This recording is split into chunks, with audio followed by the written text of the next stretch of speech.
I was appointed editor of the Intelligencer in 1993. The 90s were very good years for newspapers, but a decade later, they were on the decline. In retrospect, I think many of us knew we would lose our jobs. We never thought we would lose our building.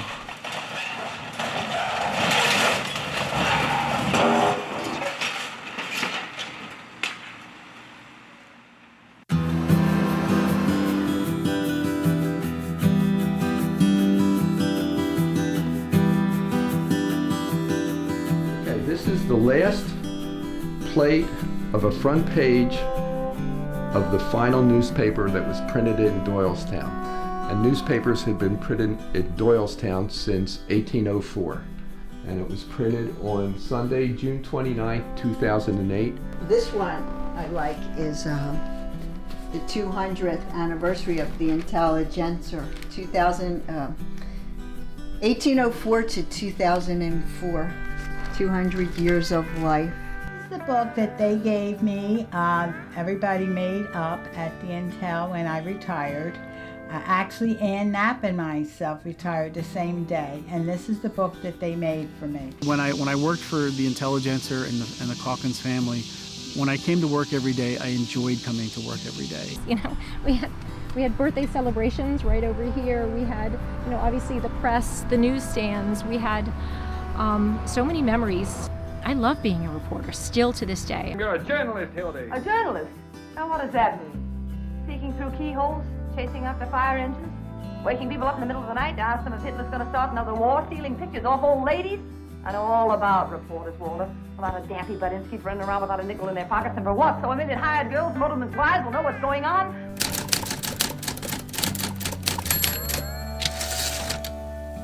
What makes journalism fun, for the most part, is the people you work with. I don't know what it is, but most of the people you work with are pretty smart, they're funny, they're very witty, they care about what they're doing, and they want to do their best.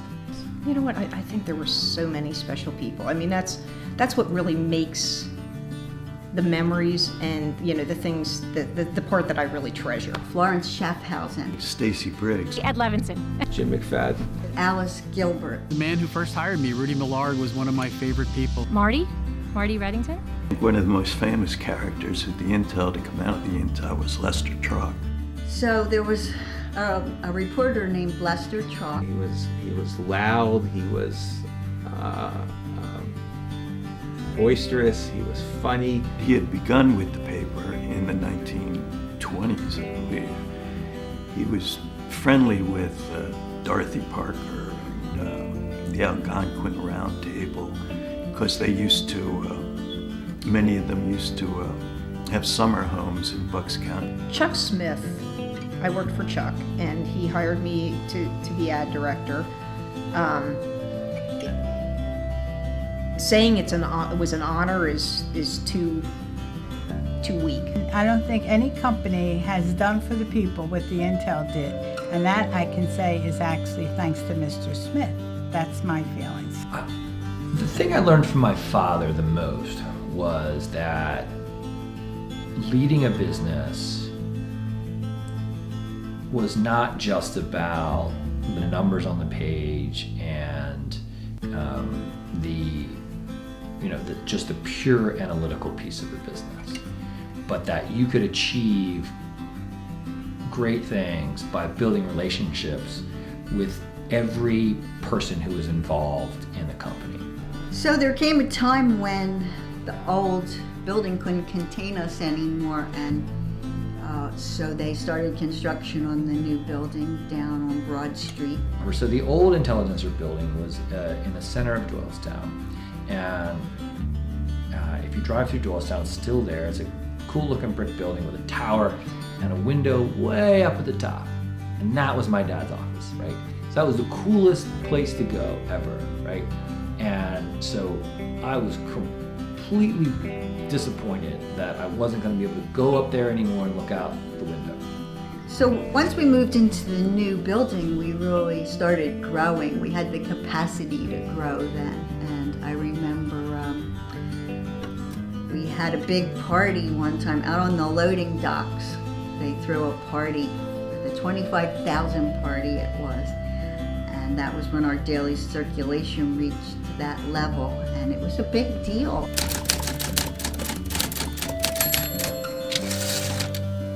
Newspaper journalism is stressful, tense, anxious, and about the most fun you could ever have. It's like one long, marvelous dance.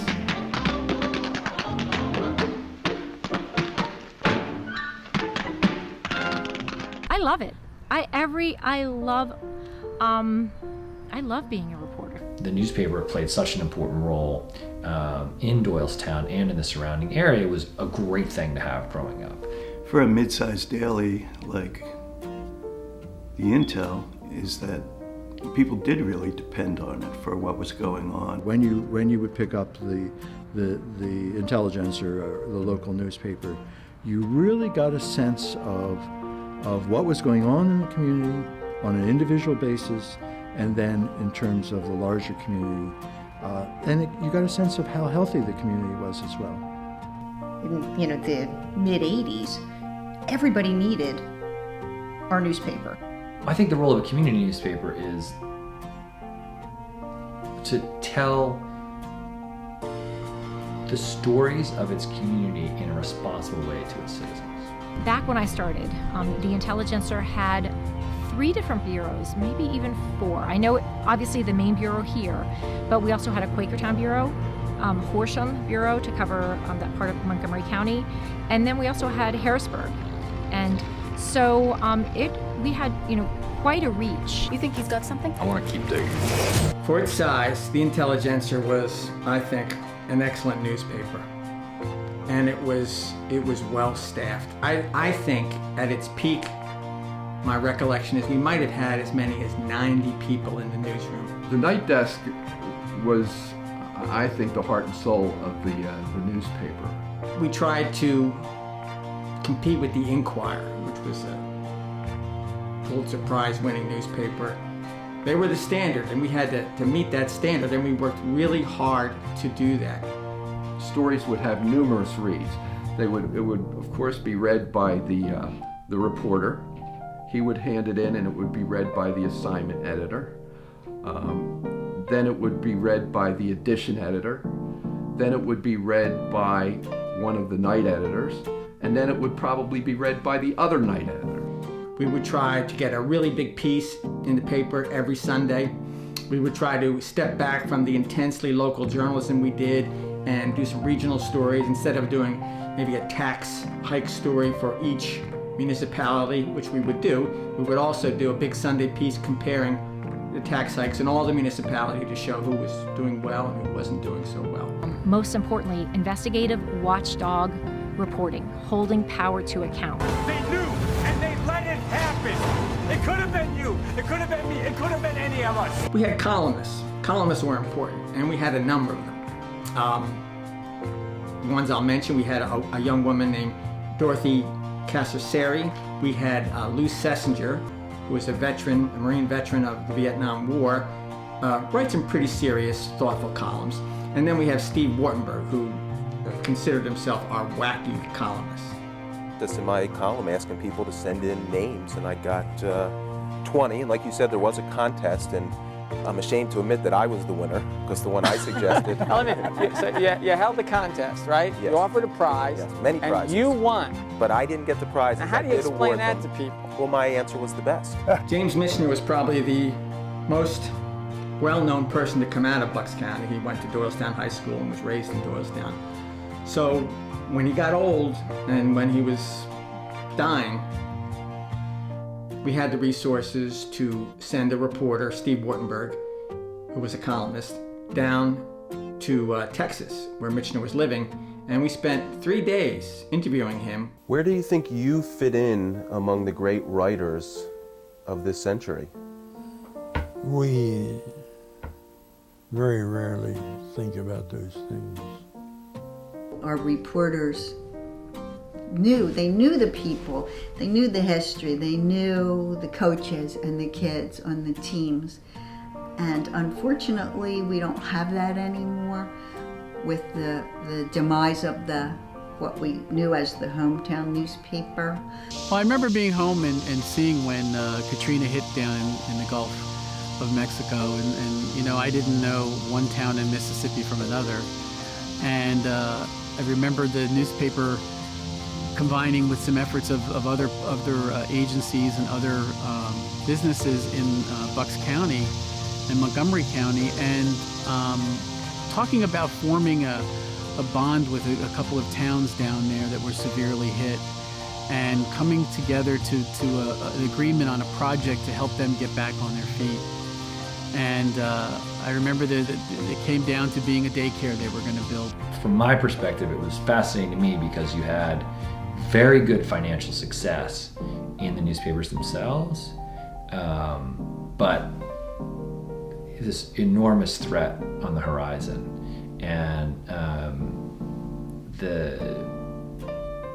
that at the same time was a really interesting contrast, because no one wanted to hear that this, the newspapers might be seeing the best days ever and never come back to it.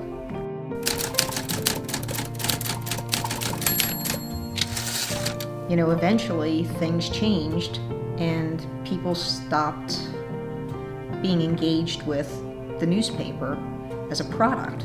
And the problem is, print ads are less popular with advertisers than they used to be, and online ads produce much less revenue. I'll show you. Between 2004 and 2014, newspapers gained $2 billion in online ad revenue. Unfortunately, in that same period, they lost $30 billion in print revenue. So that's like finding a lucky penny on the sidewalk on the same day your bank account is drained by a 16-year-old Belgian hacker. We weren't of the mentality of we have the answer. We were actually, let's try things. And, I used to describe it as we threw an awful lot of things up against the wall to see what would stick. And like I said, I think you do the best you can for the times. I think the Calkins family really tried hard to take care of its employees, and we all made a pretty decent living being journalists. A self-made man who founded a communications company that now includes newspapers, television stations, and digital media, Stanley Willis S.W. Calkins Sr. started it all in Uniontown in 1937.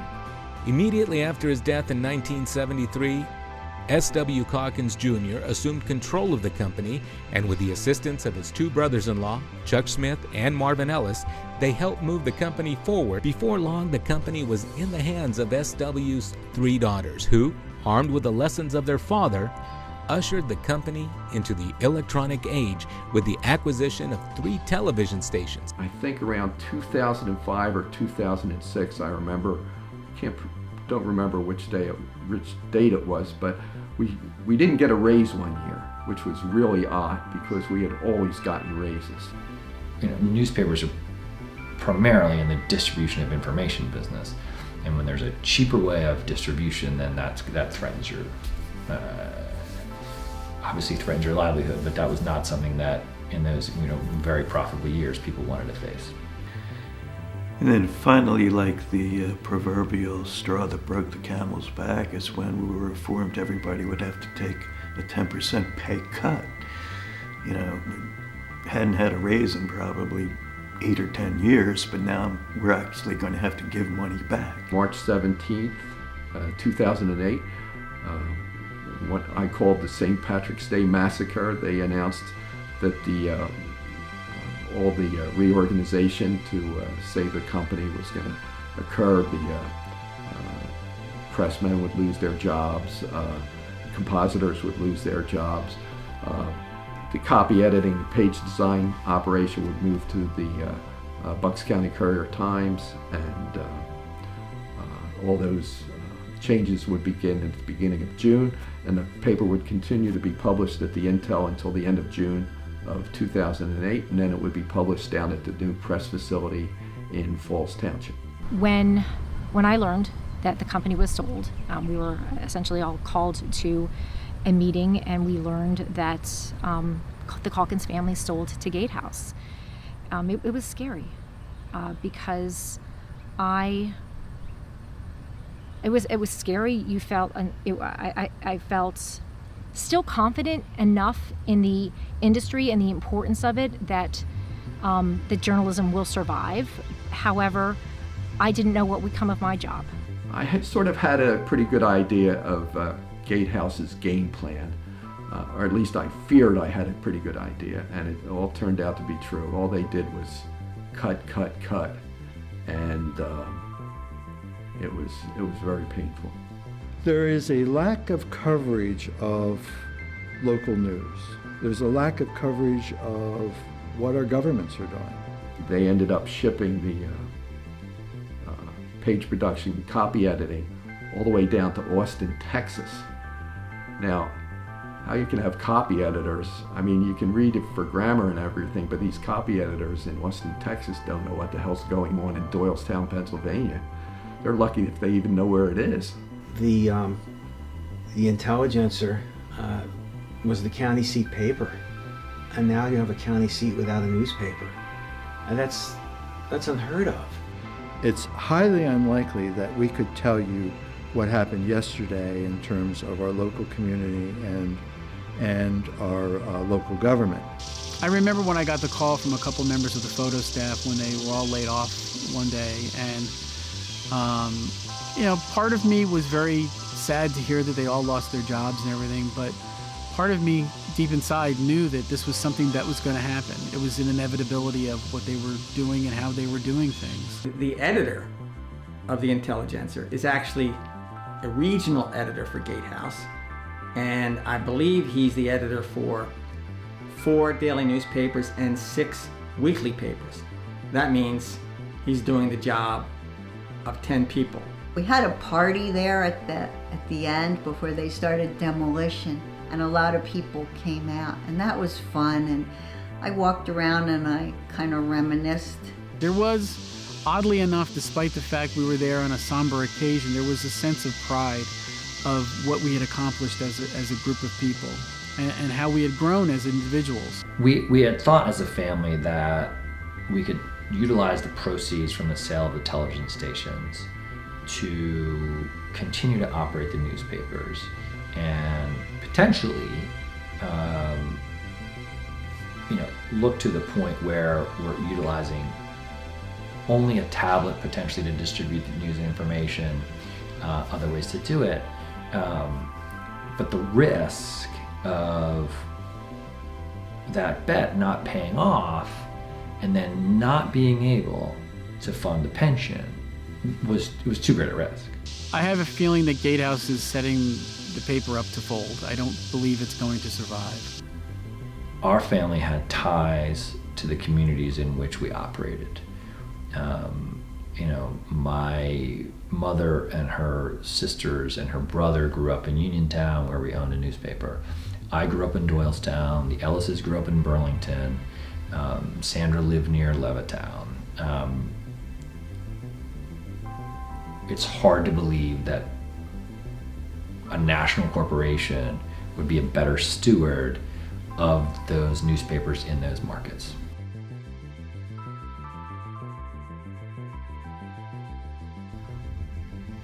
I don't know, looking ahead, I don't know what journalists are going to be doing. I mean, I don't see local journalists being able to survive. So can we still do what we did before, and you mean by historically hold government and the powerful to account? Absolutely, and we are still doing that. Are we able to get as many boots on the ground? No. So you ask, where's the future of journalism going? I think we need to share more about what we learn and interact more with our communities and get them involved.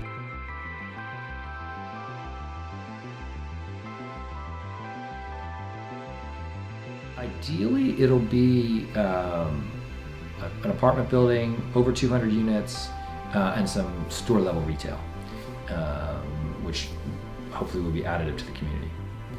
Doylestown is an amazing place, right? It's a great market. It's a beautiful town. It's a distinct small town community. It's not an extension of a strip mall that just keeps going in either direction where you can't tell where the town ends and the next town begins. And I love it. I grew up here. And so holding on and being able to hopefully convert that into a residential property which reflects the community itself and provides people with an opportunity to live within the community and contribute to that community to us was a great opportunity and a really strong business opportunity.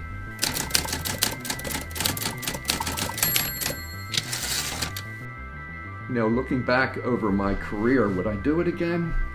I think absolutely I would. I just had this conversation about whether I would do it all over again with somebody at a doctor's office just 3 days ago.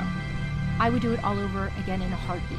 I'm glad I was in journalism during the time when it meant something to be a journalist, not somebody who could edit video on your phone. I don't really tend to mourn over things too much. I try to see things for what they were and be thankful for that and then just move ahead. Goodbye, Intelligencer. That's my best years of my life was spent there, and I miss that immensely. Goodbye, Intelligencer. You started my career in journalism, and you led me to my TV career, and I will always be so grateful for that. The building may go, the newspaper may stop publishing, but we're in scrapbooks and we're hanging on the walls of businesses. Thank you to the Intelligencer and everyone there, and on behalf of myself and the obituary staff, rest in peace, the Intelligencer.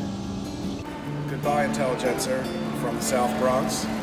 My name is Richard Petrus. I worked at the paper for 15 years. I am now in media and public relations for CUNY here at Hostos Community College. Goodbye, goodbye, goodbye. Yeah, I mean, I don't want to say goodbye to the Intelligencer. It's deeply meaningful in my family's life and the life of Doylestown and the surrounding communities.